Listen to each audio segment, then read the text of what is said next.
Good evening, fantastic folks. I hope you have been doing well.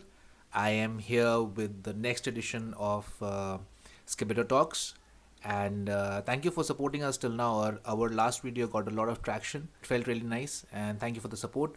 Again, fantastic folks. Welcome back to another session of Skibito Talks. All right. So the topic for today is something which will, I know, I hope it piques your interest. We have been going through a lot of wars recently in different areas of the world, and what I wanted to do was present you with a picture of how your empty wallet is basically the collateral damage of war, how the economy reacts to war, what are the repercussions, and what really happens if you go on with a conflict, how it will be detrimental to any kind of economic effort of resurgence, especially after COVID and the wars in Eastern Europe and West Asia.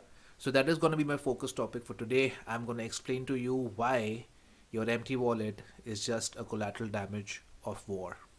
Starting with the tradition, as always, I would like to state that this article which I wrote for my LinkedIn page on the Skibito company page, some of the topics are AI free. We do not use any kind of generative AI to create any form of content. So that's what I'm going to present first. Secondly, is that I'm going to read through the article so that I can be as brief and concise as possible, and this will help me basically to formulate my chain of thoughts. So I hope it's good for you. So the world was emerging from the devastation caused by the Wuhan virus. The economy was likely looking forward to seeing better days. But unfortunately, nobody could predict a conflict in Eastern Europe which was brewing between Russia and Ukraine. The thorn in the hand of President Putin, which was known as the North Atlantic Treaty Organization, came to the steps of the Russian border and knocked at Ukraine's doors, who wanted to join the NATO alliance. As we all know, NATO was created in 1949 in Washington, United States. Its founding members were the United States, Canada, and several Western European countries. Its main objective was to arrest the growing influence of the Soviet Union and to confront its military might, right? So, at the time, the balance of influence was swinging between two major superpowers, and those were the United States of America and the Soviet Union. Major sanctions were placed on Russia. It was not able to access $450 billion of foreign exchange deposited in various banks. Officially, the Russian economy has entered recession, and the war with Ukraine is currently footing a bill of $500 million to $1 billion daily, according to various estimates. Russia had to sell its crude oil and other energy resources at a major discount to buyers like India.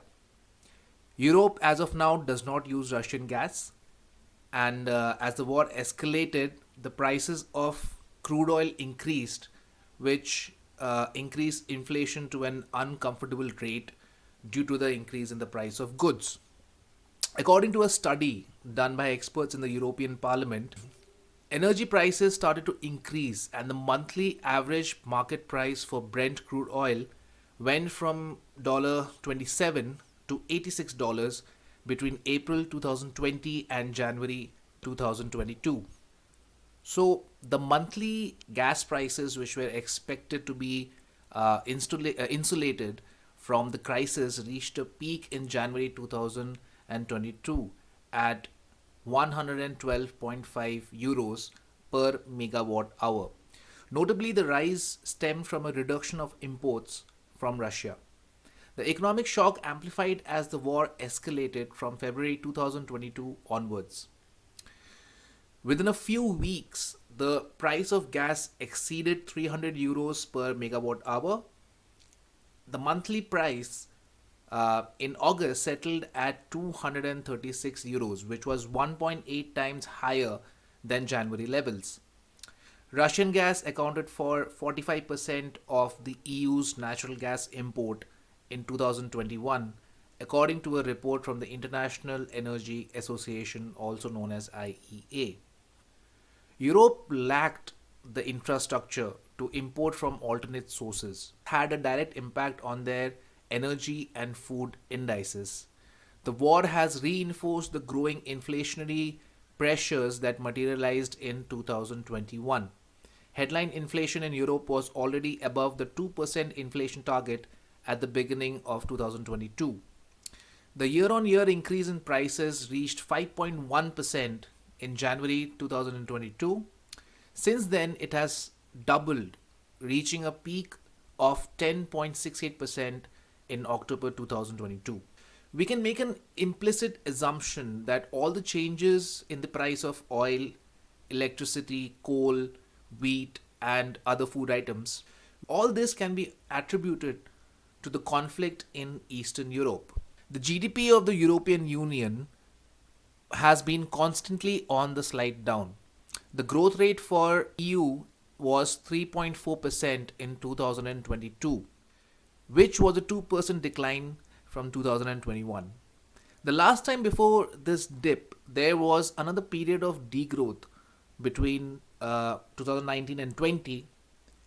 I know this part is getting a bit dull and hard to follow, but I would request you to pay attention because I'm linking the economic effects in Europe to the conflict in Eastern Europe, just to bring attention to a similar situation arriving in India with the West Asian flare up between Hamas and Israel, plus the conflicts brewing between Iran and Pakistan. The European Union experienced a contraction of 7.5% compared to 2019 levels. This could be attributed to the Wuhan virus. Why this fact is important? Because there was a brief period of growth between 21 and 22, which stood at 11.4%. The world was steadily returning to normalcy when the war between Ukraine and Russia got ignited. This was the economic output from a European perspective, since the battlefield is in Europe itself. India, on the other hand, holds a long standing relationship with Russia and continues to import energy supplies from Russia, despite the threat of sanctions. India strongly stated that we have to put our national interests first, and as we all know, India is historically non aligned to any axis of power, and that will continue to remain so. But India will not turn a blind eye to its own energy security. India also reminded the world that Russia has long been a close strategic partner for India, with whom, apart from energy, we also have deep strategic relationships and cooperation, like the field of defense. You know, Russia has historically been a major supplier of arms, ammunition, and military equipments to India. But India has done this job very astutely. Since still looking out for its own interests, we have not jeopardized or sabotaged our friendly and strategic partnership with the United States and the European Union. So, from an Indian perspective, the war ripples in Eastern Europe were also felt in India. Inflation did increase, obviously, with the increase in oil prices, which was expected more or less. However, the Indian economy showed extreme resilience and expanded by 13.5% in the first quarter of financial year 22-23. For the next quarter, between July to September, GDP growth rate stood at 6.5% despite the double blows of COVID and the Russia Ukraine conflict. India continues to be a juggernaut of major economies and contributes up to 15% in the global economy. The reasons behind India's economic resilience and growth are: number one, rapid digitization. Digitalization has become a major driver by streamlining most of the cumbersome administrative processes. One example is the direct beneficiary transfer done to economically weaker sections of society during COVID. And also other processes like land, labor, and digital registration, which used to take a lot of time in the past. And now let's shift focus to digital India. It has become a force to reckon with, and the world is watching. The most recent example is the International Monetary Fund, or the IMF. It has lauded India's digital public infrastructure. It has called it world class. The IMF says digital India is a role model for other nations. And it's right. This is the golden age for technology in India. Just look at the numbers. Less than a decade ago, 60 million people had access to broadband in India. 60 million. Today, that figure is 800 million. More than 850 million people, in fact, have access to the internet in India. Every month, there are 8 billion UPI transactions. UPI is an instant, real-time digital payment system. And it is reaching the last mile in India, in small towns and villages. You see, India's digital infra is fascinating, and it has a superpower. It has changed itself with the time. India's ease of doing business benchmark is constantly rising. I am not saying this.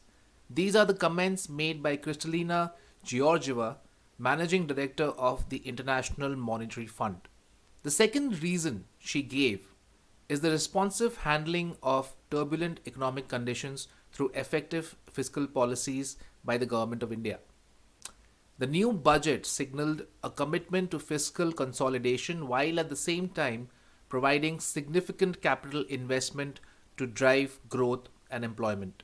As major economies, especially the ones in Europe, contracted to their lowest levels since November 2020, Germany is living up to its old introduction as the sick man of Europe, as Germany's service sector contracted considerably with the added pressure of reduced manufacturing output. According to a report titled Economic Data on Europe Just Went From Bad to Worse, presented by CNBC, other nations in the Eurozone like Ireland, Greece, and the Netherlands are starting to contract and move towards recession. The United States of America was expected to go into recession, but it has rallied and fought back, due to which we expect a soft landing for the American economy. The other two nations making up the big three of Europe, Italy and France, are still hanging on by the tip of their fingers with a growth rate between 0.4% to 0.8%, according to a report published by the think tank Decode 39. Now, coming to the second part, right at the time when Europe and the West started gravitating towards West Asia for its energy requirements, another flare up erupted in West Asia between Hamas and Israel. Some people say that it might be because of the Abraham Accords and how the ties between Saudi Arabia and Israel was being normalized. But that is another discussion for another day. Post Operation Al Aqsa flood carried out by Hamas, which killed 1,139 Israelis, in retaliation, the Israeli Defense Forces started Operation Sword of Iron, which resulted in the death of 24,448 Palestinians till now, including women and children. Gaza has been reduced to a graveyard of rubble and flesh. We will be sure to publish a video on the Iranian-Palestine conflict very soon. With another flare-up, the already precarious situation of the world economy has become worse. This conflict is being constantly monitored by the government of India, the reason being that India imports 40% of its oil requirements from West Asia. A rise in oil prices has a direct effect on inflation, thus making commodities more expensive. Somehow, through sheer diplomatic brilliance, India has steadily grown its oil imports from Russia, which now stands at 40% of the total requirements. This situation has also expedited the adoption of renewable sources of energy and methods like blending of fuel with ethanol. India is currently heading the Biofuel Alliance along with their initiatives like the International Solar Alliance, but the present reality is that we are still heavily invested in fossil fuels, which controls prices of goods and food along with inflation and other microeconomic parameters.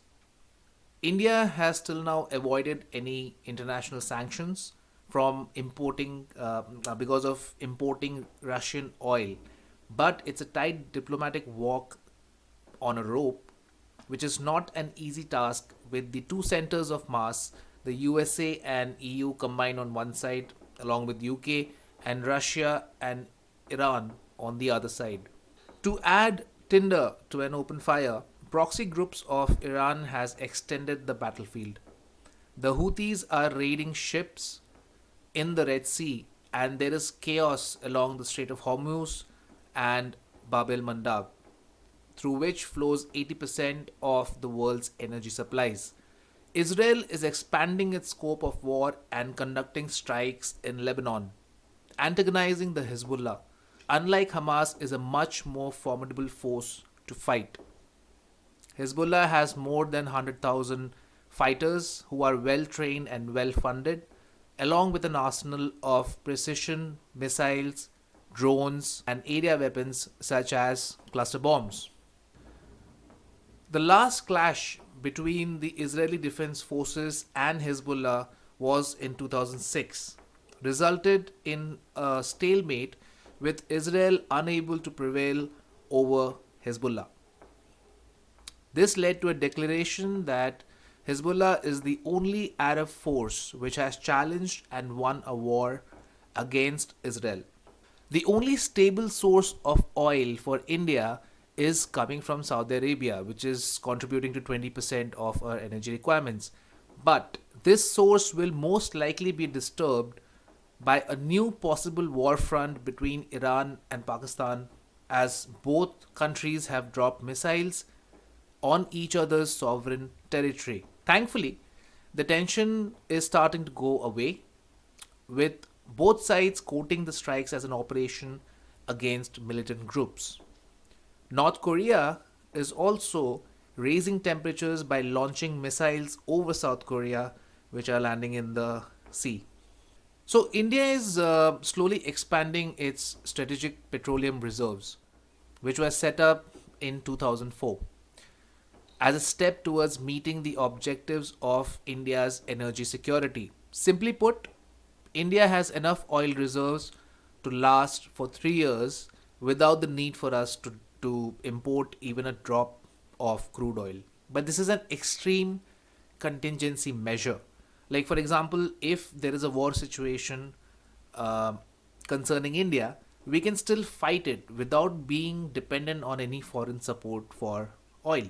Coming to the recent clash between Iran and Pakistan, plus North Korea and South Korea, these can be the final dominoes, or at least the second last domino, if we don't see China suddenly invading Taiwan, which will result in the United States to enter into direct conflict as it is responsible for Taiwan's and South Korea's security.